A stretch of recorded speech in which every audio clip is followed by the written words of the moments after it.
Hey y'all, happy Sunday and welcome back to another video with CorasTruth.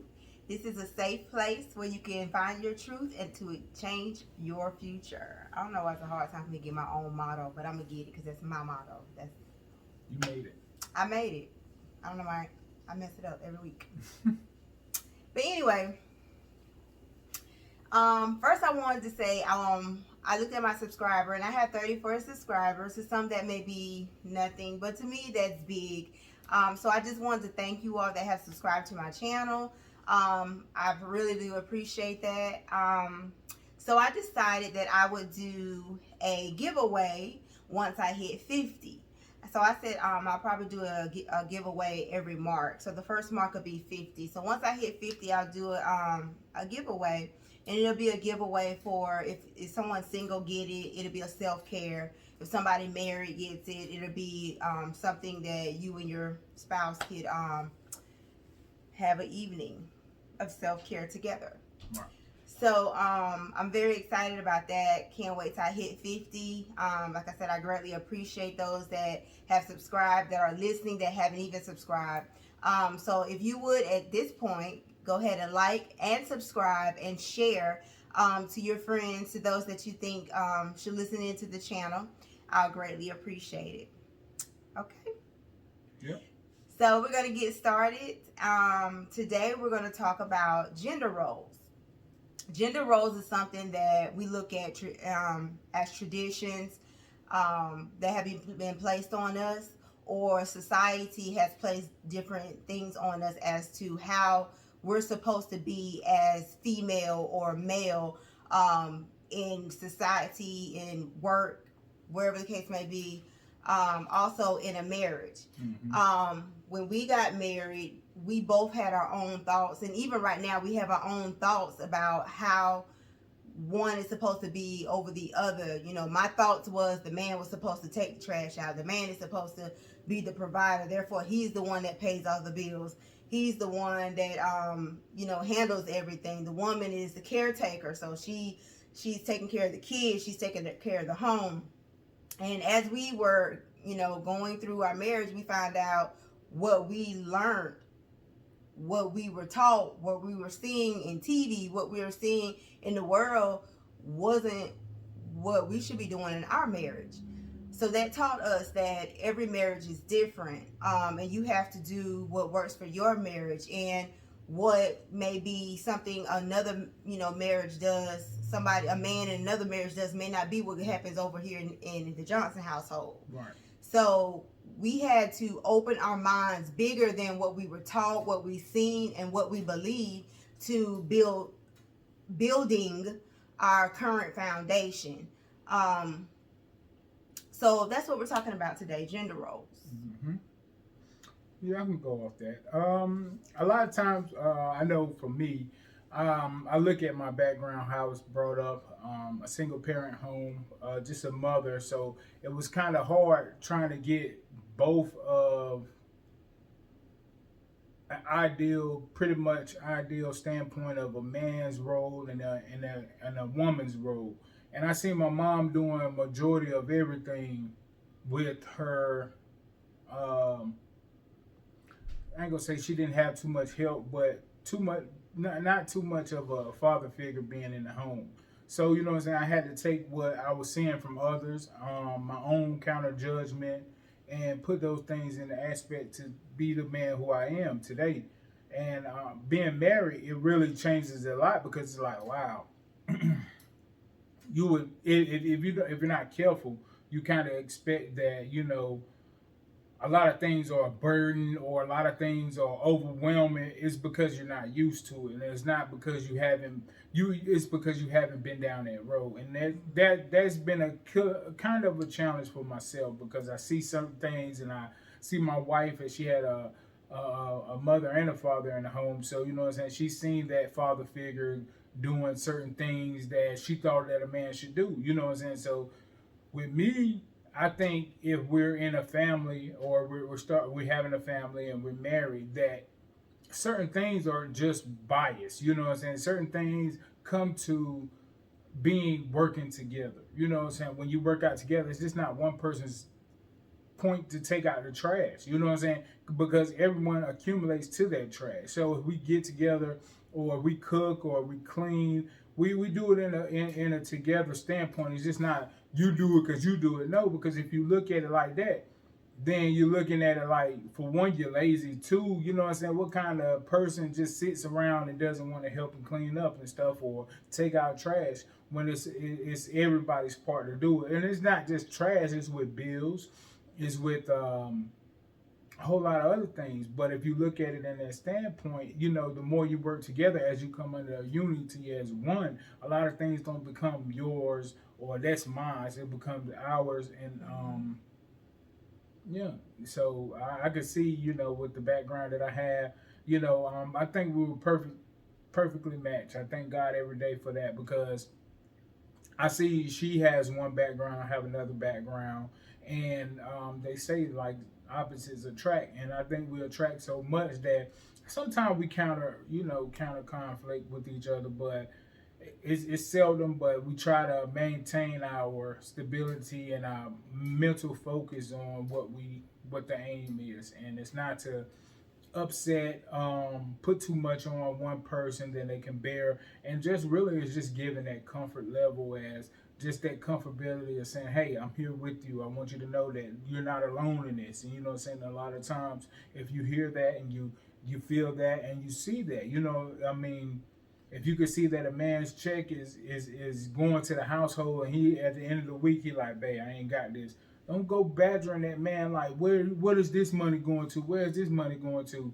When you specifically know that that money's in the house, you know what I'm saying, and you know that, okay, you gotta look at the job, you gotta look at the finances of everything else. I don't know everybody's income in their homes, but you know, sometimes I can say I do have struggling weeks, and you know, that's why I try to work more than often, and I've always been a worker. So I just like to compensate for the lost things that I don't have. So just keeping it real, just keeping it out there. But that what makes me think that, you know, I put most of myself in the marriage as me being a provider, because that was my main goal from when I said I do, you know. So when I said I do, it was pretty much saying I'm gonna do everything, you know, to a point, you know. So, or try to do everything, but I learned myself that I can't do everything, because everything is not meant for me to do. And as I see my wife, you know, I see she is a, you know, her role is a nurturer. Her role is to be pretty much a helpmate in every area.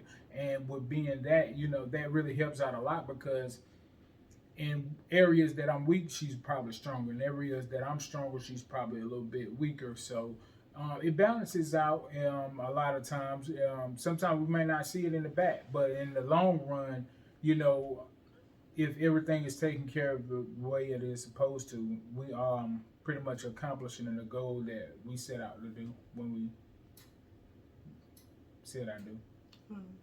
It was two things you said. One of those things, you brought up the fact that I had my mom and my dad, and they presented, you know, what I thought in my mind was the perfect household. And I'm not saying nothing was wrong with it, but you know, as I got older, I did see things that were wrong. But overall, I think they had a good marriage, and they showed me what to expect. And I think I put a lot of those demands on you when I'm not married to my daddy. I can't expect, you know, what they had in their marriage, because that's my daddy. You're not my daddy, you're my husband. Right. And with that, I know my daddy, he was the provider. And I remember in the beginning, he was the breadwinner. And then once my mom graduated school, she became the breadwinner. But one thing I noticed, my mom, she never put that over him. She never, you know, made it seem like, you know, I got the money, I'm in control, and anything like that. We always knew who was, you know, the head of the house. Not that my dad was in control, but we knew who the head of the household was, because my mama always made it a point to point us back to, well, did you ask your daddy? Have you talked to your daddy? You know, go to your daddy. Ask your daddy first. So we always knew that was going to be her answer. Did you ask your daddy? So I saw a lot of that, and on a financial standpoint, you said stronger, who's stronger, and that was another thing that came into the marriage. I just assumed that you would handle everything. And my definition of provider was just that. You handle everything, but I didn't. It wasn't until maybe 2 years in that that definition started changing for me. And provider isn't just financial. Is you care for me, you love me. When there's an issue, I'm calling you. You there. So I had to relook at provider, and then I had to look, like you said, the biblical standpoint of a wife is a helpmate. And that's what I feel like I am to you, a helpmate. So where you are weak, that's where I'm strong. It's like God gives me wisdom for the areas that like you want to start a trucking company. And it was crazy because you told me your vision and I jumped on it, and it was like God was giving me what you needed for your company, and he was pointing me, watch this, do this, and I know nothing about trucking company. That's not my vision, that's yours. But in everything in your marriage, God will give you wisdom. And that's what he does for us. Even in when we've been in financial hardship and we had didn't know how we was gonna come out, where this was gonna go, looking at eviction, and boom, it's taken care of. God would be like, move money here, move money, do this, do this. And that's the wisdom that God gave me, and it was done. So that, like I said, within 2 years of our marriage, I started learning a different definition of provider. And I'm still learning the definition of provider for the Johnsons. And that's something that every marriage will have to define in your marriage, because what works in our marriage may not work in somebody else's marriage. I've talked to friends and they have different things going on in their marriage, and they give me pointers and they say things or whatever, and I'm just like, okay. And what I do is I just use it as a testimony that God did this in their marriage. He healed this. So that means he'll do it for me. He'll do it for us. We'll get through this. So I have a testimony of what victory looks like in marriage. So with the gender roles, I think it's important for everybody to sit back, and that's where communication comes into effect, where you need to sit back and talk about, your strong points, my strong points, your weak and my weakness. And that's where you have to be honest with each other. Because what I think I'm strong at, you may be like, I think you're weak in that area. And I have to be like, okay, explain, why do you think I'm weak in that area? Because I think I'm strong.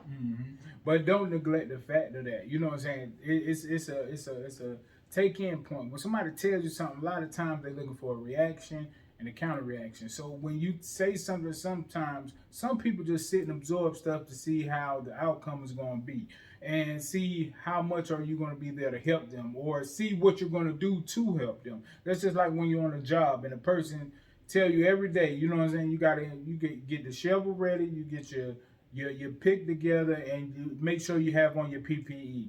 If you go out every day, your personal equipment, your stuff, your hard hat and everything. So she doesn't do construction. She works in the office. I work in the office. So anyway, so if you out there every day, and you gotta constantly tell your worker to have his equipment ready, and you constantly telling them, and they don't do it, then you know what I'm saying, it's like, okay, they don't want this job.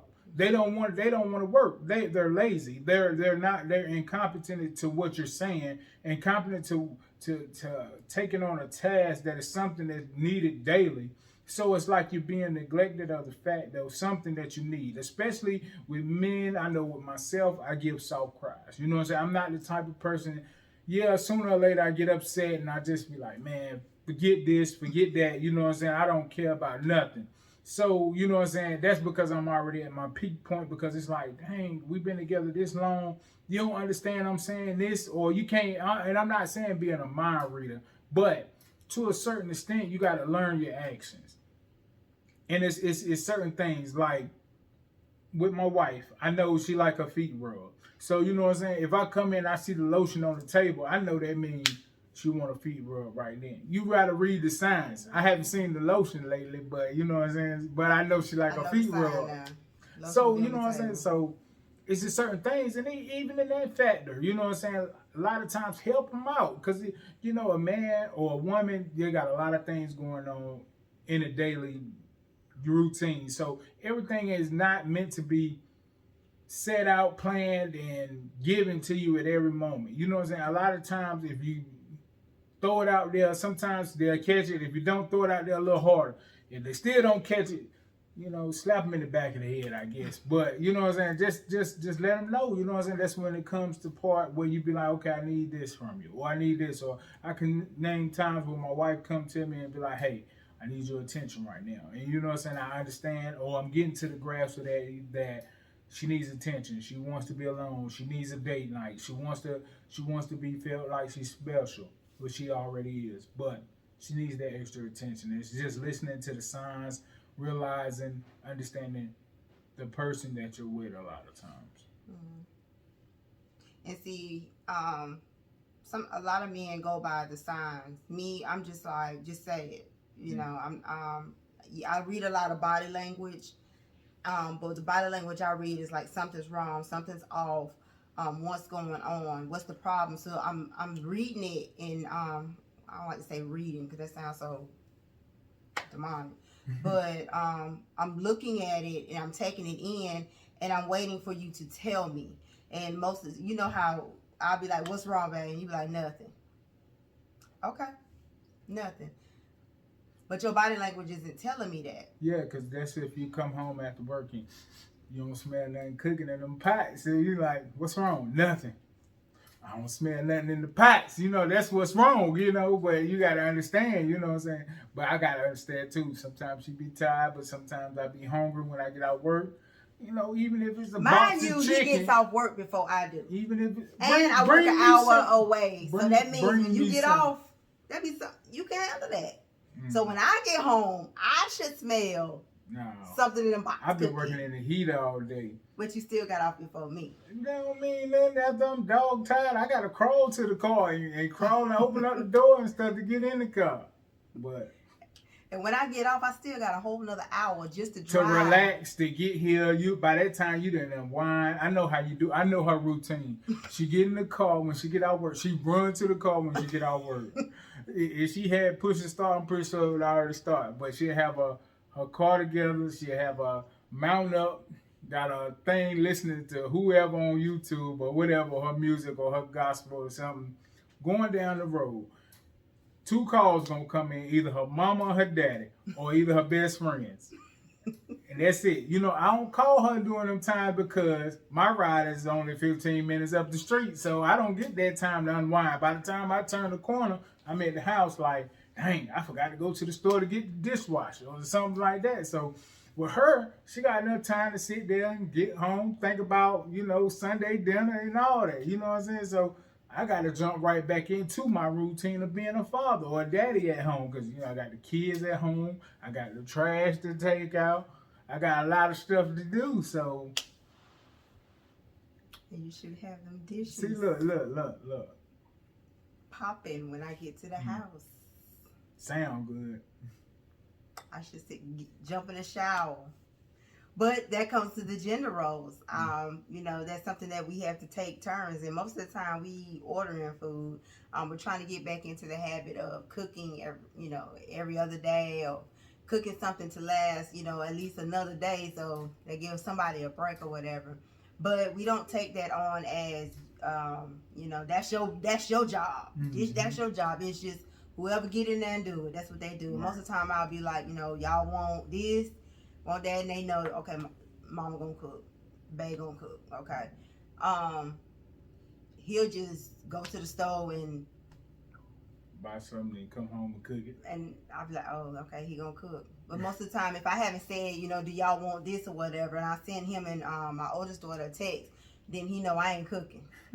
We gonna sandwich it that night. Right. We make it easier for ourselves. Yeah. Which ain't nothing wrong, because it's like, we really don't hold each other against that, because it's like, it's not a big of a thing as long as we, you know what I'm saying? So, and I know that's a thing to talk about, people eating, you know what I'm saying? You love to eat, so, but it's just one mediocre thing that we don't really worry about, but it's not a big concern. But I know a lot of times people put into finances being a deal breaker, cheating being a deal breaker, not trying to switch subjects, but a lot of things go into the gender role and the things that you take into in a marriage. And like we were saying, when you go back and you look at the history of how things was taught and brought back up, you look at that and you be like, oh, well, hold on. This is not going to work for us, because if we continue to do that way, we'll be running into the same problems the past people had, doing the same thing they were trying to catch up with or try to catch on to doing. So pretty much that's what we try to do, is try to work on what makes your household run. So you know what I'm saying. So you can't really go off of everybody else's, because everybody else's background is not going to fulfill your destiny. So you got to look at that and really take heed to it. Sometimes it's good to take key pointers and stuff like that, or ask questions and see. That's why I still want to talk to my older couple out there. So if it's one that wants to talk, please just hit us up. I got one couple already. okay. They're only a couple. They're still newlyweds, but I just got to find a place for us to interview or whatever. But I'm looking for married couples that are mature, open-minded, in marriage, and can offer suggestions and what works for them, or how to get through this. So that'll be coming soon, working on that. So got a lot coming up on CorasTruth. I'm very excited about the conversations that we're having, because I never thought that I would be having conversations on marriage. Never really had successful relationships being single, so that's one of our things when we got married, is that we're going to make it work, and we're going to figure out what works for us. And we coming into the marriage, we found out gender roles. Like I said, what we were taught was not something that worked for us. We had to figure out, and we're still figuring out what works for us. Even like what he said with the finances, I had to learn how to be strong in finances, because I'm a single mother. I'm here with just me and my kids. I don't have family here, so I didn't have room to fail. I didn't have room, for anybody to come up and say, well, here's the extra something. So I had to learn how to have control of my finances. And when he came in, he was shopping for shoes and hats. Sorry, babe. Hats. And different things. So he's used to, getting the new shoes, getting the new outfits and stuff like that. He ain't had to worry about the bills and all that. So I just, wait a minute. Yeah, I like new too, but I like to have a house. I like to have lights. I like to have a car. I like to have gas in my car. I like to have food in my refrigerator. So we had to revamp that, and that's one thing we struggle with still, but we're getting better. So thank God for that. But you do have to find, what works for you and your marriage. And you have to be honest with yourself.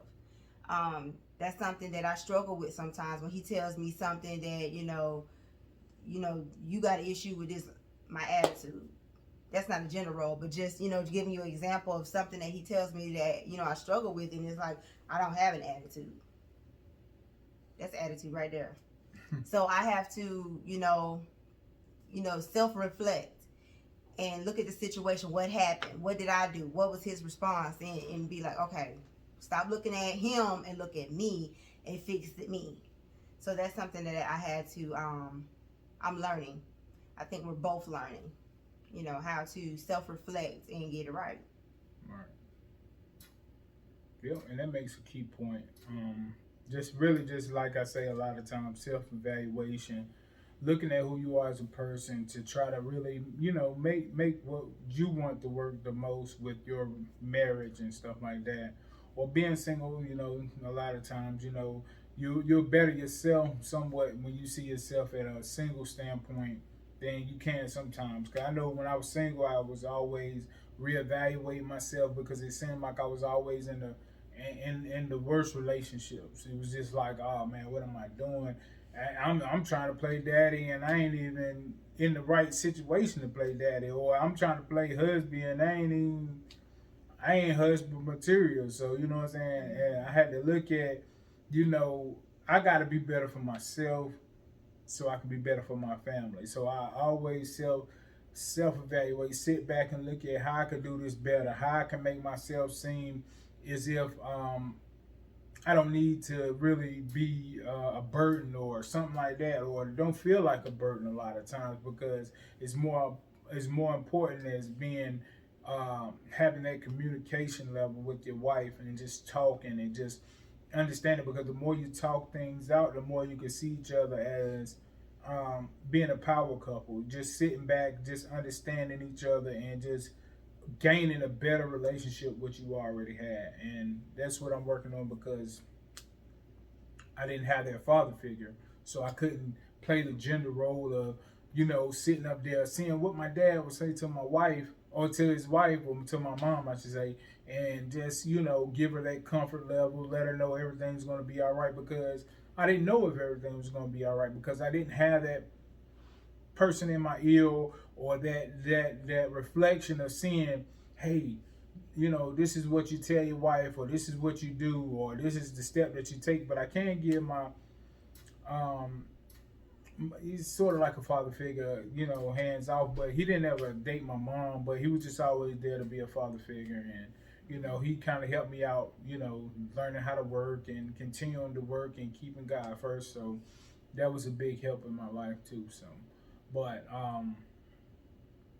yeah, just really just understanding your background and trying to move better, to understand yourself and understand your relationship and move better. Just move better. So, question. You said that in your past relationships that you were trying to be husband and you weren't even husband material. So, when you got with me, how did you know that you were husband material? Well, I kind of fell back from, actually, when I got out of the bad relationship I was in. I kind of fell back for a little bit.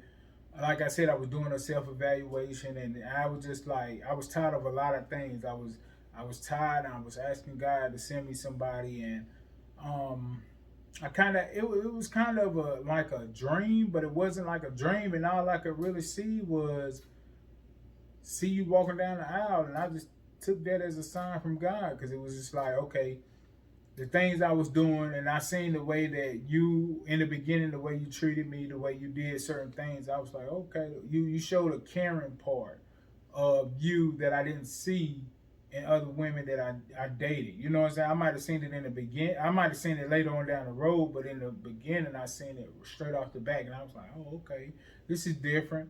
And then from going on from there, it was just like, okay, I like your style. I like the way you look. It's your booty, not your beauty. But yeah, it was just a lot of things that were about you that was different from what I was normally dating. Normally from females I was normally dating. So when I got together, I understood your background on how you had daughters, and I got sons, and how important they are. And I knew having girls, and you know, just, and then you did a background check on me too. So I never had that done either. I never been like, I I always got had that done girls. I have to for look. a job, but I never had a background check for a relationship. So I was like, wow, yeah, I seen such and such on the 3rd of February 2015. You was doing this. I'm like, man, how you know that? But it kind of let me know, you know what I'm saying. So once I went through the background check and I passed, I had to take the drug test. Yeah, I have girls, so I have to look, see, so many people have sex charges, sex crimes, and I say I got girls. I have to protect them, and I got to do what I got to do, and that's why I did it. So, and you had some stuff, just like I got some stuff on my background, but that stuff didn't matter. I just was looking for the sex charges. Anything that popped up that made me be like, he can't be around me or my girls. But I like it wild, but that ain't my style. who say that? It sounds like some LL Cool J say. So, anything else? Any questions for me or anything? How did you know that I was gonna be the husband type when we first met? Because when we first met, it wasn't nothing intentionally to that point. It was strictly business. Well, the word tells us that he that finds a wife finds a good thing and obtains favor with the Lord. When you told me you was gonna marry me, that wasn't my plan, but God had a different plan. But when I think about that scripture, it said, "He that finds a wife." That told me when you said you was gonna marry me that you found a wife in me. So even though No, correction. I was gonna make a wife out of you. no, you told me I'm Yeah, gonna marry you. but if you look at it, I'm making a wife out of you, and But you making a husband out of me. no, God is. God is. But how I knew you was gonna be the husband or whatever your question was, I forgot. I just going by that scripture, I knew, okay, let me pay attention more, and listening to God directing me, give you a chance, because He never said this is your husband or anything like that. He just said give you a chance, and I was just like, okay. So it was God, and then going back to that scripture and dissecting it and just noticing that, okay, if He sees a wife in me and He thinks that He's going to marry me, that means that He sees something that I'm worthy of being a wife, and that let me know, even though I have been praying and talking to myself and you know, and pepping myself up that you're gonna get married, I never saw myself as a wife. I was just looking at what people had put out there, is that, you know, you get married, you have a wedding, you get married, and that's what I wanted. And I didn't realize how much more a wife and husband is. I was only looking at the worldly side. I didn't look at the spiritual side. And it wasn't until you said that I went back and I dissected that scripture and I read other scripture, and it told me He finds you to be a wife. He finds you that you are worthy of being a wife. So that's when I was like, oh, okay, God, let's do it. Yeah. Okay. All right, y'all. So that's this Sunday's video, gender roles. Hopefully that you learned something. Something was said that will help you on your way, give you a new perspective. I know I got a new perspective on today. Just listen to my husband, how he's thinking. So it's always good. This is like therapy for us. Open up communication, because we got to act right in front of the camera. So it's very humbling. I'm grateful for this path that God has placed us on to share our story with you. So, we'll see you on Wednesday. We love y'all. Again, like, subscribe, share, and comment. I do talk back. So comment. Y'all have a good evening.